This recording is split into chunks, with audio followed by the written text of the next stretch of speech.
না, শুধু ফ্যাক্টরি না, ফ্যাক্টরি কারখানা, ঠিক না? এক মালিক দেখাও আমাকে যে হাতবিহীন কোন কর্মচারী তার কাছে রাখছে। একটা দেখো, সে যদি এটা বলতো যে তুই আমার এখানে বসে থাকবি, তোর দুটা হাত নাই, চল আমার জাকাতের থেকে প্রতি মাসে আমি তোকে 12,000 টাকা বেতন দেবো, তুই পয়সা গেটে তাকায় তো থাকতে পারবি, কিছু করতে পারবি না, শুধু গেটটা তাকায় তাকায় পাহারা দিবি।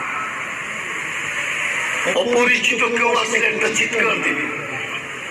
আজ পর্যন্ত তো একজন ফ্যাক্টরি বেলা 2 হাত বিহীন কাউকে রাখে নাই।